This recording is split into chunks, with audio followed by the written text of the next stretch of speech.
আজকে শুক্রবার ছুটির দিন, আর ছুটির দিন মানেই তো বাসায় মুখরোচক কিছু খাবারের আয়োজন। আর আজকে ফারহানের জ্বর, এজন্য ফারহানের বাবা ফারহানের জন্য আমরা নিয়ে আসলো যে আমরা খেলে একটু ভালো লাগবে টক টক, এজন্য আমরা নিয়ে আসলো বাজার থেকে। আর নিজেই ভর্তা বানানোর জন্য নেমে পড়লো। খুব যত্ন করে ছেলের জন্য আমরার ভর্তা বানাতে শুরু করে দিল। আসসালামু আলাইকুম, কেমন আছেন সবাই? আশা করি সবাই ভালো আছেন, আমিও ভালো আছি।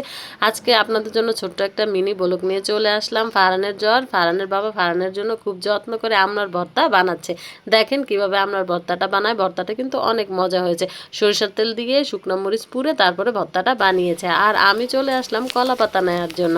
কলা পাতাতে কিন্তু ভর্তা খেলে আরও ভীষণ ভালো লাগে, একটা অন্যরকম ফিল চলে আসে। এর জন্য কিন্তু আমি কলা পাতা করে ভর্তা খেলাম আজকে। আর ছবিও তুলেছি, ছবিটা কিন্তু অনেক সুন্দর হয়েছে। ভিডিও করেছি। কলা পাতায় করে ভর্তা খাওয়ার মজাই আলাদা। আর ফারহানের বাবাকে একটু খাইয়ে দিল। এই হলো অবস্থা। ফারহান কিন্তু অনেক খুশি হলো।